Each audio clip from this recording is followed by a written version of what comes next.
संबंध में जो इसको हार्बरिंग कर रहा था और इसको मदद कर रहा था, उससे किसी का खुद का फादर था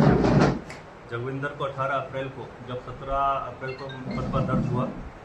उस संबंध में फिर 18 अप्रैल को जगविंदर को अरेस्ट करा गया और उसके उपरांत ब्रह्मजीत को भी 21 अप्रैल को अरेस्ट करने में सफलता प्राप्त हुई। इसमें मुख्य तौर पर जो टीमें काम कर रही थी, इनकी अहम भूमिका रही है वो DLF crime branch incharge Ramesh और crime branch sector 56 incharge Naresh और एवीडीएस सिक्रोना क्राइम ब्रांच इंचार्ज जगबीर, इन तीनों की और इनकी टीम की जो अथक प्रयास द्वारा जल्द से जल्द इन्होंने जितना जल्दी इनको पकड़ने में और इस केस को गुत्थी को सुलझाने में, ब्लाइंड केस था, ब्लाइंड मर्डर था, इस गुत्थी को सुलझाने में और इसको अरेस्ट करने में सफलता प्राप्त की। हत्या का कारण क्या है कि उसके बाद हत्या का कारण मुख्य तौर पे जो महिला थी, इसके इस ब्रह्मजीत के साथ कुछ समय से आपसी संबंध थे। संबंध के चलते ब्रह्मजीत की कुछ समय पहले शादी हुई और उस शादी के बाद इन दोनों के बीच में आपसी विवाद होना शुरू हुआ और विवादों को चलते हुए इस तरीके की इनके बीच में काफ़ी विवाद होते हुए लड़ाई झगड़ा होने लगा और उससे पीछा छुड़वाने की एवज में इसने इस साजिश को रचा और उस महिला का उसकी गर्दन तोड़ के अपने साथ लेके गया उसको 15 तारीख को, और फिर वहाँ पर उसके साथ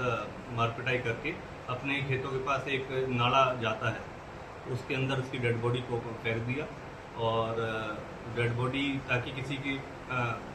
समझ में ना आए, किसी को पता ना चले, उसकी पहचान ना हो पाए, उसके एवज में उसके कपड़े भी निकाले और फिर बाद में उसको उस नाले में डुबाने की कोशिश करी। उसके पिता का क्या रोल है इस पूरे मामले में? जगविंदर जो ब्रह्मजीत का पिताजी है, जब उसको पता ब्रह्मजीत ने बताया कि इस तरीके से उसने इस घटनाक्रम को अंजाम दे दिया, तो उसको छुपाने में, भगाने में और उसकी सहायता करने में जगविंदर का पूरा रोल था। जब उसको पता लग गया था इस तरीके से हत्या कर दी गई है और इस घटनाक्रम को अंजाम दिया गया है, तो जगविंदर ने उसको खुद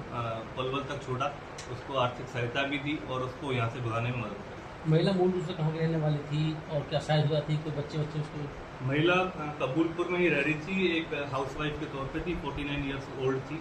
शादीशुदा थी और काफ़ी लंबे समय से कबूलपुर ही रह रही है। इसके पति को क्या जानकारी थी कि क्या इस घटना के बारे में कि इसके रिलेशन है? पति आउट ऑफ स्टेट से ही काम करते हैं और उस संबंध में शायद हमें लगता नहीं कि उनके पास इस तरह की संबंध कोई जानकारी थी। बाकी पर्सनल मैटर है, इस बारे में ज़्यादा टिप्पणी नहीं। क्या आरोपी पड़ोसी है? पहचान कैसे हुई कुछ?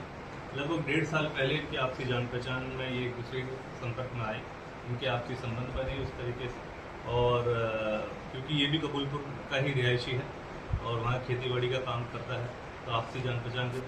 चलते इनके संबंध। तो महिला के साथ कोई की पुष्टि भी हुई, पोस्टर रिपोर्ट आई गई? नहीं, इस संबंध में ऐसी उस मौके से जब डेड बॉडी बरामद करी गई, पोस्टमार्टम करा गया, तो इस तरीके की कोई पुष्टि अब तक सामने नहीं आई और बाकी और भी कोई रिपोर्ट्स हैं जो एफएसएल के माध्यम से लिए गए हैं, उनकी जब रिपोर्ट आएगी तो उसको लगेगा। छिपा हुआ कहाँ था ये भागा हुआ था, यहाँ से इसको पकड़ने में सफलता प्राप्त करी हमारी टीमों ने। ये पलवल के रास्ते आगे निकल गया था, वहाँ पर जब मौके पर घटनाक्रम को अंजाम दिया, फिर पलवल साइड से पिता जेल में है फिलहाल? पिताजी आगे अब इसका रिमांड हासिल करा, पहले पिताजी का भी 2 दिन का रिमांड लिया था, अब और इसके साथ कोई और व्यक्ति विशेष संलिप्त है या नहीं है उसके बारे में जानकारी ली जा रही है और उसके संबंध में आगामी कार्रवाई करेंगे। कारण ये जो पूछताछ आपने की है, क्या इसमें ऐसा कोई आया कि वो बिजली का बिल भरने गई थी या कि कुछ इसकी रणनीति थी कि इसको जो है बाइक से ले चलना है? ये सोची समझी साजिश थी, इसने उस मौके का फायदा उठाया जो भी घटना उस टाइम की हालात थे और उस दौरान उसको अपने साथ बाइक पर बिठा के लेके गया, पहले बिजली बोर्ड की तरफ, फिर उस नाले की तरफ जहाँ पर उसके खेत भी लगते हैं और उस साइड में ले जाके उसने महिला के साथ उसने वारदात को अंजाम दिया। आरोपी है, इसकी शादी कब हुई थी? लगभग 1.5 साल पहले इसकी 1.5 साल पहले शादी हुई है इसकी और उसके बाद इसकी बेटी भी हुई है। उसके उपरांत जब से इसका बच्चा हुआ है, इसने उसके साथ जो